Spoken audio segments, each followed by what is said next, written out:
നമസ്കാരം, ഡോക്ടർ ലൈവിലേക്ക് സ്വാഗതം. പ്രതിരോധ കുത്തിവയ്പ്പുകൾ എന്ന് കേൾക്കുമ്പോൾ തന്നെ നമ്മൾ കുട്ടികളുമായിട്ടാണ് കണക്ട് ചെയ്യാറ്. ഒരു കുഞ്ഞ് ജനിച്ചു കഴിഞ്ഞാൽ പ്രതിരോധ കുത്തിവയ്പ്പുകൾ ഏത് വയസ്സ് വരെ എടുക്കണം എന്നൊക്കെ നമുക്ക് നന്നായിട്ട് അറിയാം, കൃത്യമായ ധാരണയുണ്ട്.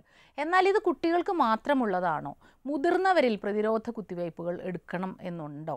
ഇനി എടുക്കുകയാണെങ്കിൽ തന്നെ ഏതെല്ലാം അസുഖങ്ങൾക്കാണ്, എന്തെല്ലാം കാര്യങ്ങളാണ് നമ്മൾ അറിഞ്ഞിരിക്കേണ്ടത്? ഇതാണ് ഇന്നത്തെ ഡോക്ടർ ലൈവിലൂടെ നിങ്ങളോട് സംസാരിക്കുന്നത് എറണാകുളം കിംസ് ആശുപത്രിയിലെ കൺസൾട്ടൻറ്റ് ഫിസീഷ്യനായ ഡോക്ടർ സീനത്ത് ചന്ദ്രൻ. നമസ്കാരം ഡോക്ടർ. നമസ്കാരം ഡോക്ടർ, ഇപ്പം പ്രതിരോധ കുത്തിവയ്പ്പുകളെ കുറിച്ച് പറയുമ്പോൾ നമ്മൾ കുട്ടികളുമായിട്ട് തന്നെയാണല്ലോ എപ്പോഴും കണക്ട് ചെയ്യുക. കാരണം ഒരു ഏജ് കഴിഞ്ഞാൽ പിന്നെ ഇനി ചിലതൊക്കെ എടുക്കാൻ പറ്റുമോ എന്ന സംശയങ്ങൾ നമ്മൾ കേൾക്കാറുണ്ട്.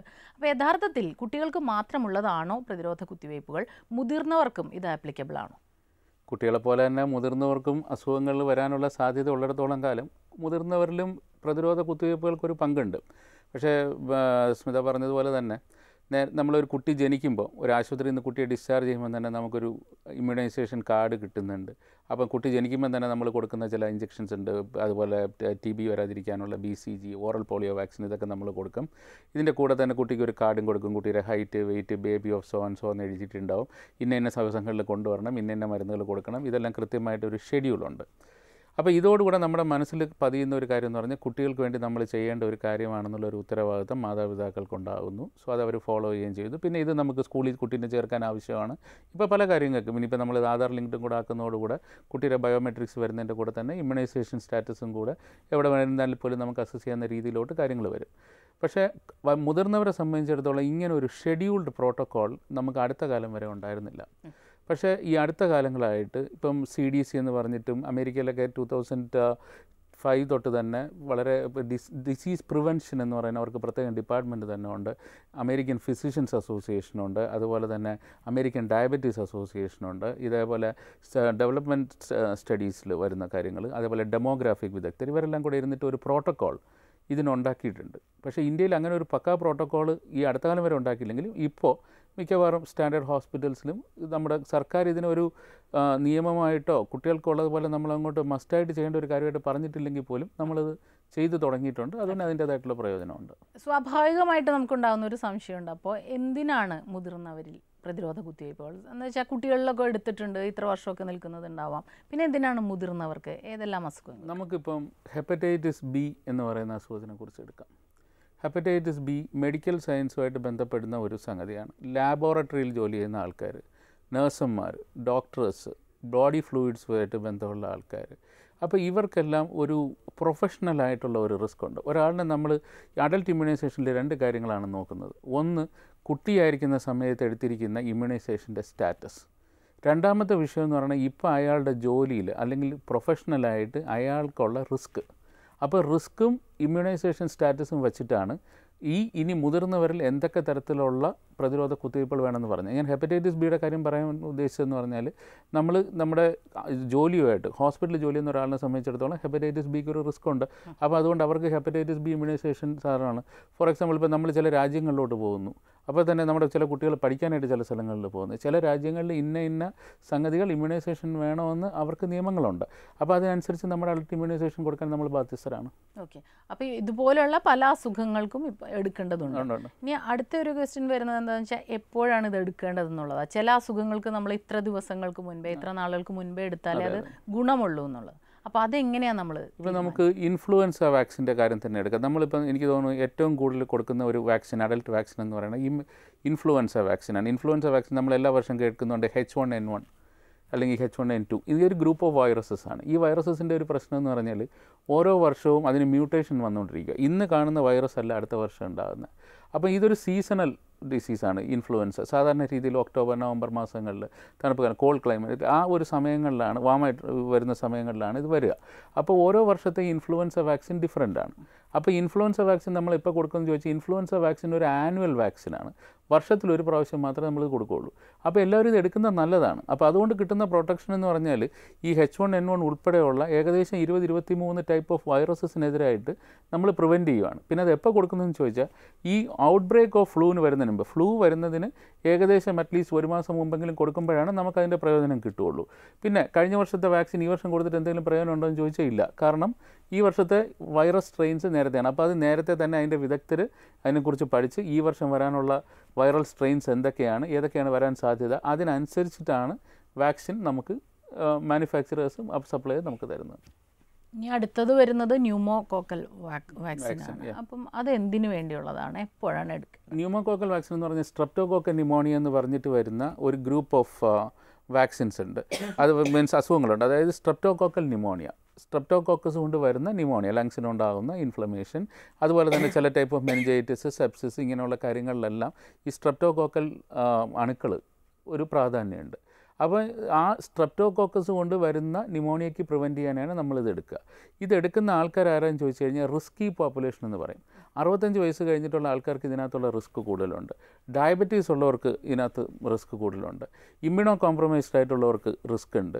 അപ്പോൾ ഹെപ്പറ്റൈറ്റിസ് ഉള്ളവർക്ക്, ലിവർ ഡിസീസ് ഉള്ളവർക്ക്, കിഡ്നി പ്രശ്നങ്ങളുള്ളവർക്ക്, ഇവർക്കെല്ലാം ഈ ന്യൂമോകോക്കൽ വാക്സിൻസ് വരാൻ, അതായത് രോഗപ്രതിരോധ ശക്തി കുറഞ്ഞ ആൾക്കാർക്ക്, സ്ഥിരമായിട്ടുള്ള ക്രോണിക് അസുഖങ്ങളുള്ളവർക്കും സ്ട്രെപ്റ്റോകോക്കൽ വാക്സിൻ നല്ലതാണ്. സ്ട്രെപ്റ്റോകോക്കൽ വാക്സിൻ എടുക്കുന്നവർക്ക് തന്നെ വളരെ കുറഞ്ഞാണ്. ഇപ്പോൾ ഈ വർഷം നമ്മൾ വാക്സിൻ കൊടുത്തിട്ടുണ്ടെങ്കിൽ പിന്നെ അടുത്ത വർഷം നമ്മൾ നോക്കുമ്പോഴത്തേക്കും ഇതിനുള്ള ഇൻസിഡൻസ് വളരെ കുറവായിട്ടാണ് പലപ്പോഴും കാണുന്നത്. പിന്നെ എല്ലാ ടൈപ്പ് ഓഫ് ന്യൂമോണിയയ്ക്കും സ്ട്രെപ്റ്റോകോക്കൽ വാക്സിൻ കൊണ്ട് പ്രയോജനം ഉണ്ടാവണമെന്നില്ല.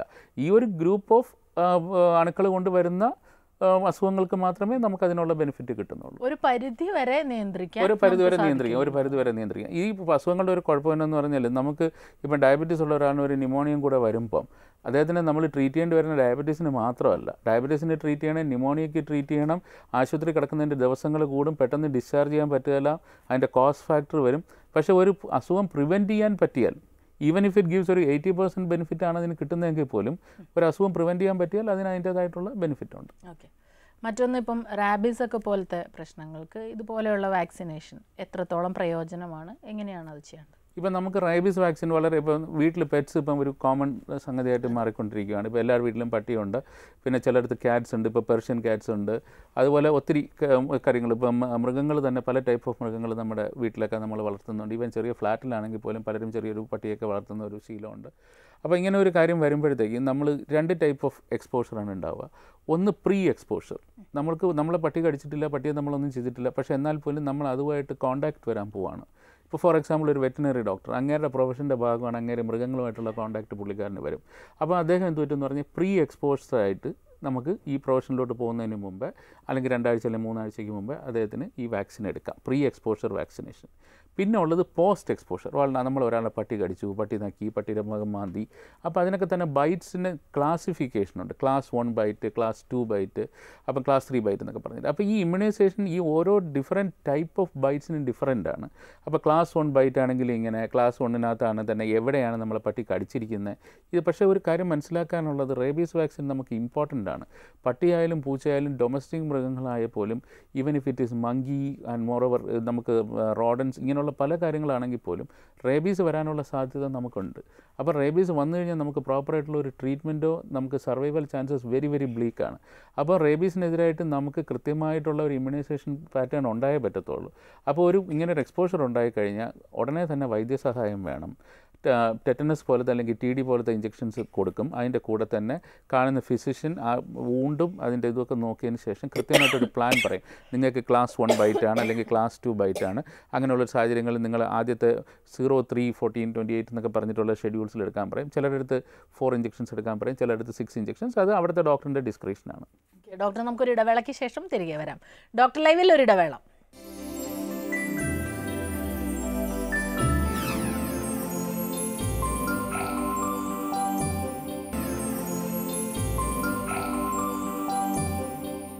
ഡോക്ടർ ലൈവ് തുടരുന്നു. ഡോക്ടർ, ഇപ്പം ഈ റാബീസിൻ്റെ ഒക്കെ ഒരു ഇഞ്ചെക്ഷൻ എന്ന് പറയുമ്പോൾ ആളുകൾക്ക് ഒരു ഭയമാണ്. ഈ പൊക്കിളിന് ചുറ്റും കുത്തിവെക്കും, വേദനയായിരിക്കും എന്നൊക്കെ പറഞ്ഞ്. ഇപ്പോഴും അത് അങ്ങനെ തന്നെയാണ്? ഈ പൊക്കിളിന് ചുറ്റുമുള്ള ഇഞ്ചെക്ഷൻ പരിപാടി 1987 തൊട്ടില്ല. ഇപ്പോൾ എല്ലാം ഡെൽറ്റോയിഡിലാണ്. ഡെൽറ്റോയിഡ് എന്ന് പറയുന്നത് നമ്മുടെ അപ്പർ ആമിലുള്ള മസിലാണ്. അപ്പം ഈ നമ്മൾ പണ്ടത്തെ കാലത്ത് ഇതിങ്ങനെ ഓരോ തലമുറയായിട്ട് പറഞ്ഞ് നമ്മുടെ മനസ്സിൽ രജിസ്റ്റർ ചെയ്ത ഒരു സാധനമാണ് പട്ടി കടിച്ചു കഴിഞ്ഞാൽ നമ്മൾ പൊക്കിളിന് ചുറ്റും ഇത്ര ഇഞ്ചെക്ഷൻ വയ്ക്കുക എന്നൊക്കെ. ഇതൊക്കെ വളരെ അഡ്വാൻസ്ഡ് ആയിട്ട് ഇപ്പം നമുക്ക് സാധാരണ ഒരു ഇഞ്ചെക്ഷൻ പോലെ തന്നെ ഡെൽറ്റോയിഡിൽ എടുക്കാമെന്നുള്ള ഇഞ്ചെക്ഷനേ ഉള്ളൂ. അത്രയും പെയിൻഫുള്ളും അല്ല, കുറേ കൂടെ അഡ്വാൻസ്ഡ് ആയിട്ടുള്ള വാക്സിൻസൊക്കെ നമുക്ക് വന്നിട്ടുമുണ്ട്. അപ്പോൾ റേബീസ് കൊണ്ട് ഇപ്പം ഒരാളിന് എന്തെങ്കിലും സംഭവിക്കാമെന്ന് പറഞ്ഞാൽ അത് നമ്മുടെ ശ്രദ്ധക്കുറവെന്ന് പറയുന്ന ഒരേ ഒരു സംഗതി കൊണ്ടാണ്. റേബീസ് നമുക്ക് കറക്റ്റായിട്ട് നമുക്കതിനുള്ള ഇമ്മ്യൂണൈസേഷനുണ്ട്. കുറച്ചെങ്കിലും ശ്രദ്ധിക്കുന്ന ഒരാളിന്, അല്ലെങ്കിൽ ഒരുവിധമെങ്കിലും ഒരു വിദ്യാഭ്യാസമുള്ള ഒരാളിന് അത് ഹോസ്പിറ്റലിൽ വരെയും ട്രീറ്റ് ചെയ്യുകയും ചെയ്ത് കഴിഞ്ഞാൽ നമുക്കിപ്പോൾ റേബീസ് പഴയതുപോലെ റിപ്പോർട്ട് ചെയ്യുന്നില്ല. റിപ്പോർട്ട് ചെയ്യാതിരിക്കുന്നതിൻ്റെ കാരണം ഇമ്മ്യൂണൈസേഷൻ്റെ ഒരു ബെനിഫിറ്റ് തന്നെയാണ്. പിന്നെ ഈ പൊക്കിളിന് ചുറ്റുമുള്ള ഇഞ്ചക്ഷനെക്കുറിച്ച് ഈ ഭയാനകമായിട്ടുള്ള ഒരു കാഴ്ചപ്പാട് ആ കാര്യത്തിൽ ആവശ്യമേ ഇല്ല. കാരണം ഇത് ഡെൽറ്റോയിഡിൽ കൊടുക്കുന്ന സാധാരണ ഒരു TD ഇഞ്ചക്ഷൻ എടുക്കുന്ന പോലത്തെ ഒരു പ്രശ്നം മാത്രമേ ഇതിനകത്തുള്ളൂ. ഇതിൽ വരുന്ന വേറൊരു കാര്യം, ഇപ്പോൾ പട്ടിക്കുട്ടിയൊക്കെ നമ്മൾ വാങ്ങുമ്പോൾ തന്നെ അതിനൊരു ഇഞ്ചക്ഷൻ കൊടുക്കുന്നുണ്ട്. അപ്പോൾ അത് മതി എന്നുള്ളൊരു ധാരണ. അല്ല, അത് ഒരു പ്രശ്നമാണ്. അത് നമ്മൾ പട്ടിക്ക് കൊടുക്കുന്ന ഇഞ്ചക്ഷൻ പട്ടിക്കാണ്, മനസ്സിലായില്ലേ? നമുക്കുള്ള ഇഞ്ചക്ഷൻ നമുക്ക് വേറെ വേണ്ടി വരും. പട്ടിക്ക് നമ്മൾ ഇന്ന സംഗതികൾക്ക് ഇമ്മ്യൂണൈസേഷൻ ഷെഡ്യൂൾ പട്ടിക്കുണ്ട്.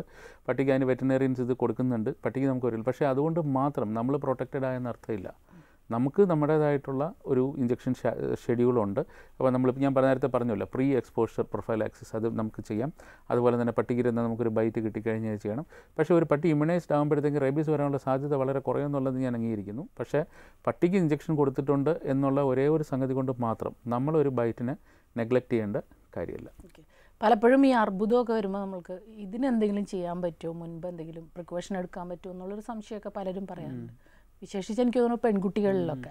അപ്പോൾ ഈ ഹ്യൂമൻ പാപ്പിലോമ വൈറസിനെ കുറിച്ച് നമ്മൾ കേട്ടിട്ടുണ്ട്. ഇത് എന്തിനുള്ളതാണ് എന്ന് കൂടുതൽ പേർക്കും അറിയില്ല. ഈ HPV വാക്സിൻ എന്ന് പറയുന്നത് ഈ സെർവൈക്കൽ ക്യാൻസറിനും ജെനിറ്റൽ വാർഡ്സ് എന്ന് പറയും. ഇതിന് ഉള്ള അത് രണ്ടും ഉണ്ടാക്കുന്ന സാധാരണ രീതിയിൽ ഈ HPV വൈറസാണ്. ഈ HPV വൈറസ് ആണുങ്ങൾക്കും കൊടുക്കാൻ ചോദിച്ചു കഴിഞ്ഞാൽ ആണുങ്ങൾക്കും കൊടുക്കാം. ഹോമോസെക്ഷൽ മെന്നൊക്കെ സാധാരണ രീതിയിൽ അഡ്വൈസ്ഡ് ആണ് ശരിക്കും. അപ്പം ഇത് നമുക്ക് എടുക്കേണ്ടി വരണമെന്ന് പറഞ്ഞാൽ ആ ഒരു 19 to 26 പീരീഡിലോ അത് കഴിഞ്ഞിട്ടുള്ള കുറച്ച് ആക്റ്റീവായിട്ടുള്ള ടൈമിലാണ് ഇത് എടുക്കേണ്ടത്. പക്ഷേ ഇത് സാധാരണ രീതിയിൽ 3 ഷോട്ട്സ് ആയിട്ടാണ് കൊടുക്കുക ഗൈനക്കോളജിസ്റ്റ്. പക്ഷേ ഇത് എടുക്കുന്നതുകൊണ്ട് നമുക്ക് ക്ലിയർ ആയിട്ടുള്ള ഒരു ബെനിഫിറ്റ് ഇതിനകത്തുണ്ട്. ഹ്യൂമൻ പാപ്പിലോമ വൈറസ് മര്യാദയ്ക്കുള്ള ഇമ്മ്യൂണൈസേഷൻ ഇതുകൊണ്ട് നമുക്ക് നന്നായിട്ട് കണ്ടെയ്ൻ ചെയ്യാൻ പറ്റും. സെർവൈക്കൽ ക്യാൻസറിൻ്റെ ഒക്കറൻസ് വളരെ നന്നായിട്ട് 50 to 60% വരെ ഈ ഒരു പ്രോപ്പർ ഇമ്മ്യൂണൈസേഷൻ കൊണ്ട് വരാം.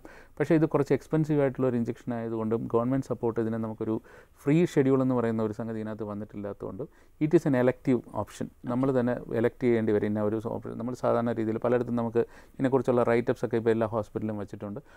നിങ്ങൾ ഈ ഒരു ഏജ് ഗ്രൂപ്പിലാണെങ്കിൽ നിങ്ങൾക്ക് പാപ്പിലോമ വൈറസ് വാക്സിൻ എടുക്കുന്നത് നല്ലതാണ്. അപ്പോൾ HPV വാക്സിൻ ഓപ്റ്റ് ചെയ്യുന്ന ആൾക്കാർക്ക് അത് കൊടുക്കാനുള്ള സംവിധാനമുണ്ട്. ഡെഫിനറ്റ്ലി വളരെ നല്ലൊരു കാര്യമാണ്. നമുക്ക് ഈ ഒരു സെർവൈക്കൽ ക്യാൻസറിനെതിരായിട്ട് ചെയ്യാൻ പറ്റുന്ന ഏറ്റവും നല്ലൊരു കാര്യം അത് തന്നെയായിരിക്കും. ഇത്തരം വാക്സിനുകളെ കുറിച്ച് പറയുമ്പോൾ പലപ്പോഴും നമ്മൾ ഈ സർട്ടൻ ഏജ് പറയുമല്ലോ, ഒരു ഏജ് ലിമിറ്റ്, അത് കഴിഞ്ഞിട്ട് ഇത് എടുക്കണോണ്ട് ഗുണമുണ്ടോ എന്നുള്ളൊരു സംശയം കൂടെ വരാറുണ്ട്. നമ്മളിപ്പം ഏതെങ്കിലും ഒരു ഇമ്മ്യൂണൈസേഷൻ, ഫോർ എക്സാമ്പിൾ ഞാൻ ഒരു കാര്യം പറയാം. നമ്മുടെ ചിക്കൻ പോക്സിൻ്റെ വാക്സിനേഷൻ, ചിക്കൻ പോക്സ് വാക്സിനേഷന് 2 ഇൻഡിക്കേഷൻസ് ആണ്. ഒന്ന്, അദ്ദേഹത്തിന് ചിക്കൻ പോക്സ് നേരത്തെ വന്നിട്ടുണ്ടോ. രണ്ടാമത്തെ ഇൻഡിക്കേഷൻ എന്ന് പറഞ്ഞാൽ ചിക്കൻ പോക്സ് വരാനുള്ള സാധ്യതയുണ്ടോ. ഒരിക്കൽ ചെറിയ പ്രായത്തിൽ ഒരാളിന് ചിക്കൻ പോക്സ് വന്നിട്ടുണ്ട്. അപ്പോൾ അയാൾക്ക് ഒരു പ്രാവശ്യത്തെ എക്സ്പോഷറോട് തന്നെ നമുക്ക് ഇമ്മ്യൂണിറ്റി ആയിക്കഴിഞ്ഞു.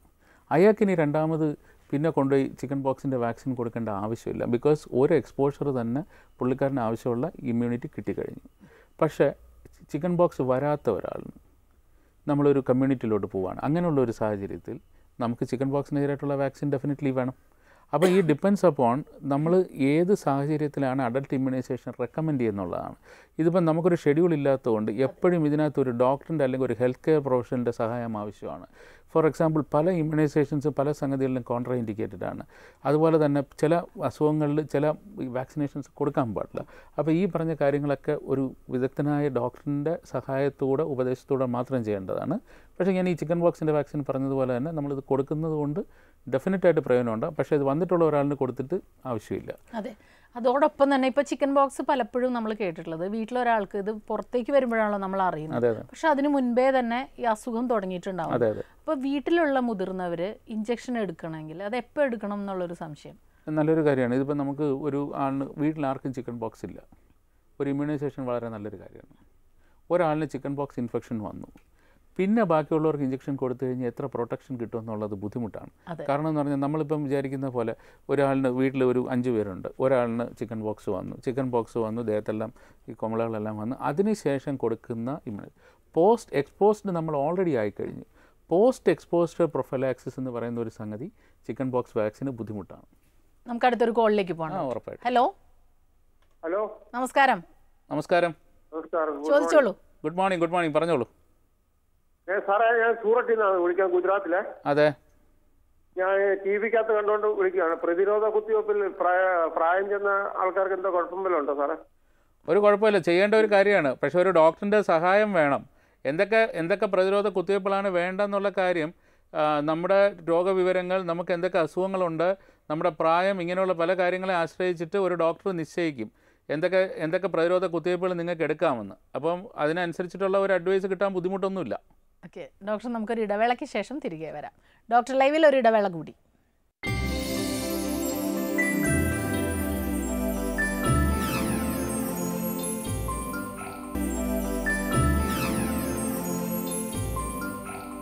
ഡോക്ടർ ലൈവ് തുടരുന്നു. ഡോക്ടർ, പിന്നെ പ്രഗ്നൻ്റ് ആയിട്ടുള്ള സ്ത്രീകൾക്ക് എന്ത് പ്രശ്നം വന്നാലും ഒരു മരുന്ന് കഴിക്കാൻ പോലും നമുക്ക് ഭയമാണ്. അതുകൊണ്ട് കുട്ടിക്ക് എന്തെങ്കിലും പ്രശ്നം ഉണ്ടാവോ? അപ്പോൾ വാക്സിനേഷൻ്റെ കാര്യത്തിൽ എങ്ങനെയാണ്? ലൈവ് വാക്സിൻസ് പ്രഗ്നൻ്റ് ആയിട്ടുള്ള സ്ത്രീകൾക്ക് കൊടുക്കാൻ പാടില്ല. ഇപ്പം ഫോർ എക്സാമ്പിൾ വെരിസെല്ല ചിക്കൻ ബോക്സിനായിട്ടുള്ള വാക്സിൻ, MMR വാക്സിൻ, ഇതൊക്കെ ലൈവ് വാക്സിൻസ് ആണ്. ലൈവ് വാക്സിൻസ് പ്രഗ്നൻ്റ് ആയിട്ടുള്ള സ്ത്രീകൾക്ക് കൊടുത്താൽ അവർക്ക് പ്ലാസൻ്റൽ ബാരിയർ വഴി ഇത് ക്രോസ് ചെയ്യാനും അതിനൊരു ഇമ്മ്യൂൺ റിയാക്ഷൻ ഉണ്ടാകാനൊക്കെ ഉള്ളൊരു സാധ്യതയുണ്ട്. അപ്പോൾ പ്രഗ്നൻസിയിൽ ചില വാക്സിനേഷൻസ് കോൺട്രാ ഇൻഡിക്കേറ്റഡ് ആണ്. അപ്പം സാധാരണ രീതിയിൽ ഗൈനക്കോളജിസ്റ്റ് അങ്ങനെ റെക്കമെൻഡ് ചെയ്യാറുമില്ല. പക്ഷേ ടെറ്റനസ് പോലത്തെ ചില വാക്സിൻസ് റെക്കമെൻഡഡുമാണ്. അപ്പോൾ അതിനൊരു ഷെഡ്യൂളുണ്ട്. അപ്പോൾ അത് ഗൈനക്കോളജിസ്റ്റിൻ്റെ ഡിസ്ക്രിപ്ഷനാണ് ഏതൊക്കെ സംഗതികൾ വേണമെന്നുള്ളത്. പക്ഷേ ഡെഫിനറ്റ്ലി ചില വാക്സിൻസ് പ്രഗ്നൻസിയിൽ നമുക്ക് കൊടുക്കാൻ ബുദ്ധിമുട്ടാണ്. കേരളത്തിൽ അധികം റിപ്പോർട്ട് ചെയ്യപ്പെടാത്ത ചില അസുഖങ്ങൾക്ക് വാക്സിനേഷൻ വേണമെന്ന് പറഞ്ഞിട്ടുണ്ട്. ഉദാഹരണത്തിന് നമ്മൾ ചില രാജ്യങ്ങളിലേക്ക് പോകുമ്പോൾ യെല്ലോ ഫീവർ ഇഞ്ചക്ഷനൊക്കെ. അപ്പോൾ എന്തിനാണ് അത് നമ്മൾ എടുക്കുക? യെല്ലോ ഫീവർ വളരെ കോമൺ ആയിട്ടുള്ള സംഗതികൾ ആഫ്രിക്കയും അതുപോലെ തന്നെ സൗത്ത് അമേരിക്കൻ കൺട്രീസൊക്കെയാണ്. നമ്മൾ ഈ രാജ്യങ്ങളിലോട്ട് പോകുന്നതിന് മുമ്പായിട്ട് നമുക്ക് യെല്ലോ ഫീവർ വാക്സിനേഷൻ സർട്ടിഫിക്കറ്റ് വേണം. അപ്പോൾ യെല്ലോ ഫീവർ വാക്സിൻ ഇപ്പോഴും തന്നെ നമുക്ക് പോർട്ടിലാണ്. ഇപ്പോൾ കൊച്ചിയിൽ നമുക്ക് പോർട്ടിൻ്റെ ഇതിലാണ് നമ്മൾ കൊടുക്കാൻ പറ്റുക. അപ്പം നമുക്കിപ്പോൾ ഒരാളിന് ഹോസ്പിറ്റലിൽ വന്നിട്ട് ഒരാൾ യെല്ലോ ഫീവർ വാക്സിൻ കൊടുത്താലും നമുക്ക് അവിടെ കൊടുക്കാനുള്ള സംവിധാനമില്ല. അപ്പം നമ്മൾ സാധാരണ പോർട്ടിൽ കൺസേൺഡ് ഓഫീസറായിട്ട്, ഇപ്പോൾ പോർട്ട് ഹെൽത്ത് ഓഫീസറാണ് അത് ചെയ്യുന്നത്. അപ്പോൾ പോർട്ട് ഹെൽത്ത് ഓഫീസറിന് we will give a request saying that this person, ഇദ്ദേഹം ഇന്ന സ്ഥലത്തോട്ട് പോകാൻ ആഗ്രഹിക്കുകയാണ്, അപ്പോൾ ഇന്ന വാക്സിൻ കൊടുക്കണമെന്ന് ചോദിച്ചു കഴിഞ്ഞാൽ കൃത്യമായിട്ട് ഇത് കൊടുക്കാനുള്ള ഒരു സംഗതിയുണ്ട്. ഇതേപോലെ തന്നെയാണ് മെനിഞ്ചോകോക്കൽ വാക്സിനും. ഇതും ചില രാജ്യങ്ങളിലോട്ട് പോകുന്നവർക്ക്, അല്ലെങ്കിൽ മെനിഞ്ചോകോക്കൽ നിസറിയ മെനിഞ്ചൈറ്റിസ് എന്ന് പറയുന്ന ഒരു സംഗതി കൊണ്ടാണ് ഇത് ഉണ്ടാകുന്നത്. അപ്പോൾ ഇത് പ്രോമിനൻ്റ് ആയിട്ടുള്ള ചില രാജ്യങ്ങളുണ്ട്. അപ്പോൾ അതുപോലെ തന്നെ നമുക്ക് തന്നെ ചില സമയങ്ങളിൽ ഇതിൻ്റെ ഔട്ട് ബ്രേക്സ് കിട്ടാറുണ്ട്. അപ്പോൾ അങ്ങനെയുള്ള സ്ഥലങ്ങളിൽ പോകുന്നതിന് മുമ്പായിട്ട് നമ്മൾ ഇതിനുള്ള വാക്സിനേഷൻ എടുക്കണം. പിന്നെ ഈ ഫോറിൻ യൂണിവേഴ്സിറ്റീസും ഫോറിനിലോട്ട് കുട്ടികൾ പോകുന്നതൊക്കെ വളരെ കോമൺ ആണ്. ഇപ്പോൾ പഠിക്കാനായിട്ട് കുട്ടികൾ റഷ്യയിൽ പോകുന്നു, ചൈനയിൽ പോകുന്നു, ജോർജിയയിൽ പോകുന്നു, ഒരുപാട് കൺട്രീസിലോട്ട് പോകുന്നുണ്ട്. അപ്പോൾ പല യൂണിവേഴ്സിറ്റീസും പുറത്തുനിന്ന് വരുന്ന ആൾക്കാർക്ക് ഇന്ന വാക്സിനേഷൻസ് നിങ്ങൾ എടുത്തിട്ടുണ്ടാവണം, ഈ വാക്സിനേഷൻ സർട്ടിഫിക്കറ്റ് ഹാജരാക്കാൻ പറയും. അപ്പോൾ അവർക്ക് സാധാരണ രീതിയിൽ ഓരോ കൺട്രീസിനും അതിൻ്റേതായിട്ടുള്ള ഒരു ഗൈഡ് ലൈൻ ഉണ്ടാവും. അപ്പോൾ നമ്മളത് നോക്കിയിട്ട് ഏതൊക്കെ കാര്യങ്ങളാണ് അവർ ചോദിച്ചിരിക്കുന്നത് അതിനനുസരിച്ചിട്ടുള്ള വാക്സിനേഷൻ ആളിന് കൊടുക്കുകയും പിന്നെ അതിനനുസരിച്ചിട്ടൊരു സർട്ടിഫിക്കറ്റ് നമ്മൾ ഇഷ്യൂ ചെയ്യുകയും ചെയ്യും. അപ്പോൾ അത് അവരുടെ അഡ്മിഷൻ സമയത്ത് ഇതങ്ങനെ അങ്ങോട്ട് ചെയ്യാം. ഇത്തരം ഇഞ്ചക്ഷനുകൾ എത്രയൊക്കെ പറഞ്ഞാലും നമ്മൾ തലേ ദിവസത്തേക്കൊക്കെ വയ്ക്കുന്ന ഒരു അവസ്ഥ ഉണ്ടാവും. അവിടെ ചെല്ലുമ്പോഴാണ് അറിയാം എത്ര ദിവസം മുൻപ് എടുക്കേണ്ടതാണ്, അപ്പോഴേ അത് വാലിഡ് ആവുള്ളൂ. അപ്പോൾ അതെന്തിനു വേണ്ടി? അല്ല, ഇത് പ്രശ്നം എന്ന് പറഞ്ഞാൽ നമ്മളിതിപ്പം എല്ലാ കാര്യങ്ങളും നമ്മൾ വളരെ താമസിച്ച് ചെയ്യുന്ന നമുക്കൊരു പ്ലാനിങ് ഇല്ലാത്തതിൻ്റെ കുഴപ്പമാണ്. പിന്നെ ചിലർക്കൊക്കെ എന്ന് പറഞ്ഞാൽ ഇപ്പോൾ ഒരു ജോബിന് ഒരാൾ വിളിക്കുവാണ്, അതിൻ്റെ ജോബിൻ്റെ കോൾ ലെറ്റർ അങ്ങേർക്ക് കിട്ടുന്ന തലേദിവസമായിരിക്കും. ഹീ വിൽ ഹാവ് വളരെ മിനിമൽ ടൈമേ ഉണ്ടാകത്തുള്ളൂ ഇത് എടുക്കാനായിട്ട്. അപ്പോൾ ഇദ്ദേഹത്തിൻ്റെ പഴയ വാക്സിനേഷൻ റെക്കോർഡ്സ് ഒന്നും ഉണ്ടാവില്ല.